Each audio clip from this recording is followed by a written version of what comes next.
Samajwadi party के राष्ट्रीय अध्यक्ष अखिलेश यादव ने पीडीए यात्रा को दिखाई हरी झंडी और कहा, जो सपना बाबा साहब भीमराव अंबेडकर ने देखा था, उस सपने को नेताजी ने साकार करने का काम किया।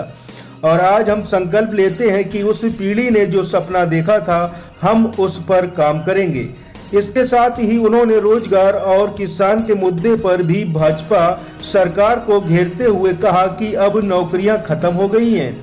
उसी के साथ सम्मान का रोजगार मिलना भी मुमकिन नहीं है। अगर कोई नौजवान अपनी सीवी भी दिखाता है तो उसे वेटर और चपरासी की नौकरी दी जाती है। इसके साथ ही उन्होंने किसान के मुद्दे पर भी सरकार को जमकर घेरा और कहा, एनसीआरबी का आंकड़ा देखें तो भाजपा की सरकार जब से आई है तब से 1 लाख किसानों ने आत्महत्या कर ली। लगातार खबरों के लिए हमारे चैनल न्यूज 7 यूपी को सब्सक्राइब अवश्य करें। बन गया होता तो सस्ती बिजली हो जाती।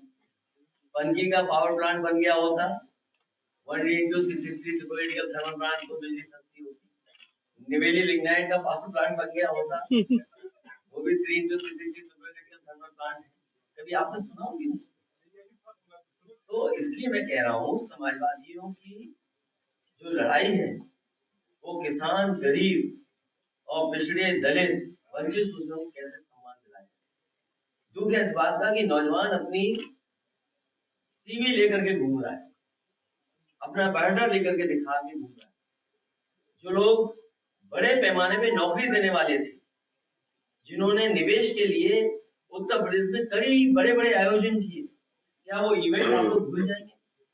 वो जब गोमती का किनारा सजाया गया था, नेवी के लोग, एयरफोर्स के लोग बुलाए गए थे, आर्मी के लोगों ने बड़ी बड़ी एग्जीबिशन की थी और क्या कहा था कि डिफेंस एक्सपो के बाद ये इन्वेस्टमेंट आएगा, यूपी में ये काम होंगे और ये चीजें बनने लगेंगी। क्या हुआ मेक इन इंडिया का, या वो क्या हुआ मेक इन यूपी का? और सदन के अंदर सरकार ने ये कहा कि 40 लाख करोड़ का निवेश का एमओयू हुआ है और जमीन पे आ रहा है। आप बताइए 40 लाख करोड़ का निवेश कहां पहुंच गया है? जिस निवेश की वजह से नौकरी और रोजगार मिले, वो आंकड़े कहां है? और अब तो दूसरे प्रदेश भी उत्तर प्रदेश से बढ़ चढ़ करके निवेश के लिए कार्यक्रम कर रहे हैं। बिहार ने अभी किया है, वही उद्योगपति जो यूपी आए थे वो बिहार गए। अभी हाल ही में तमिलनाडु में हुआ, जिसमें देश के प्रधानमंत्री ने उनके ड्रेविडियन वे ऑफ गवर्नेंस की बधाई दी। वहां के मंत्री गए, शामिल हुए कार्यक्रम में, वहां निवेश का बड़ा आयोजन हुआ है। उन्होंने दावा किया है कि निवेश बड़े पैमाने पे आ रहा है। और उसके बाद आपने गुजरात का निवेश का बड़ा कार्यक्रम देखा होगा, और देखिए उस निवेश के कार्यक्रम में बड़े बड़े उद्योगपतियों ने गुजराती भाषा में कहा कि हम कहीं निवेश करें न करें, लेकिन गुजरात में हम निवेश जरूर करेंगे। तो बताइए हमारे मुख्यमंत्री को क्या निवेश मिलेगा, जब तमिलनाडु वाले आपसे बेहतर सुविधाएं दे रहे हैं, उनकी इंडस्ट्रियल पॉलिसी आपसे बेहतर है। आपके और स्टेट में, गुजरात में बेटर इंडस्ट्रियल माहौल है, तभी तो वहां निवेश जा रहा है। तो फिर उत्तर प्रदेश में निवेश कब आएगा? और दिल लीजिए आप, वही उद्योगपति है जो यूपी में 2 बार आए, जिन्होंने एमओयू किया, उसमें से कई उद्योगपति उन प्रदेशों में गए, वहां भी एमओयू किए। तो बताइए आपका निवेश कहाँ है? तो सवाल तो इस बात का है कि लोगों के जीवन बदलेगा कि नहीं बदलेगा। आप विकसित भारत का सपना देख रहे हैं, अब अमेरिका और यूरोप की तुलना करना चाहते हैं। न हमारी सड़क उन जैसी, न हमारे अस्पताल उन जैसी, न हमारी इंस्टीट्यूशन उन जैसी, न हमारी प्राइमरी एजुकेशन उन जैसी, न हमारी हेल्थ सर्विसेज उन जैसी। आप देखिए अस्पतालों का क्या हाल है। आप केजीयू में देख लो, सबसे प्रेस्टीजियस मेडिकल कॉलेज है, क्या इलाज मिल रहा है वहां पर? क्या ऑपरेशन टाइम पे हो रहा है? क्या डॉक्टर्स को सुविधाएं है? आपका लोही इंस्टीट्यूट है, क्या आप कहाँ पहुंचा दिया? कैंसर इंस्टीट्यूट आज तक नहीं चालू कर पाए, जिसमें डायरेक्टर नहीं अभी तक। पीजीआई का हाल आप जानते हो, हम और आप सिफारिश करते रहे, मरीज को आप एडमिट नहीं करा सकते। ये हालत है मेडिकल सर्विस की।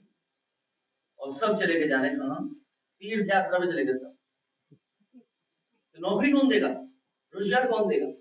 और फिर आपको निवेश में पूछना चाहिए कि जब state better industrial policy, better incentives और उन स्टेटों से उनका भावनात्मक लगाव है। तो आपकी स्टेट में क्यों आएगा कोई निवेश करने?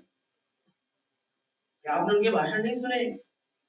जो देश के टॉप 2 बिजनेसमैन, उन्होंने गुजरात में निवेश करने के लिए कहा है, यूपी में निवेश करने के लिए नहीं कहा है। यूपी में वही निवेश हो रहा है जो कभी समाजवादियों की सरकार में शुरू हुआ था, उसी निवेश को आगे बढ़ाया जा रहा है। और अगर इंडस्ट्रियल पॉलिसी इनकी बेहतर थी तो बताओ कितने इंडस्ट्रियल हाउसेस को इंसेंटिव दिया है। आप में तो बहुत जागरूक और पढ़े लिखे लोग पत्रकार हैं, बताओ कितना इंसेंटिव दे दिया उन्हें? अगर इंसेंटिव दिया हो तो बता दो। हालांकि मैं किसी अखबार का कोट नहीं करता हूँ, लेकिन भूखे भजन न होए गोपाला, ये आर्टिकल निकला किसी अखबार में। सोचिए, एक बूढ़ी माँ कह रही है जिसका सब कुछ छीन लिया। ये लोग भी वही हैं जो और दूसरे लोग दिखाने के लिए कर रहे हैं, उनकी भी आस्था उसी भगवान में। लेकिन सोचो, जमीनें छीन ली उनकी। उनके पूर्वज 50-50 साल से रह रहे थे, जो जानवर रखते थे उनकी जमीनें छीन ली, जो गाय रखते थे उन किसानों की जमीनें छीन ली। वो सब चीजें आप जानते हो। तो पुण्य काम के लिए कम से कम दुखी लोगों को आंसू मत बहाने दो। अगर दुखी आंसू बहेगा तो उस घर में उस जगह भगवान नहीं है। हो जाएगी, उसका कार्यक्रम भी आएगा आपके पास। फिलहाल पीडी यात्रा है और टिकट विकेट सब बढ़ जाए, उसके बाद आपकी हमारी पीडी बच जाए। हमें तो पता ही नहीं तुम क्या पूछ रहे हो। एनसीआरबी का आंकड़ा अगर आप देखेंगे, उसमें पूरे देश में 2014 के बाद 1 लाख किसानों ने आत्महत्या की। हाँ, कुछ आंकड़े सरकार छिपा रही है, वो आप भी जानते हैं।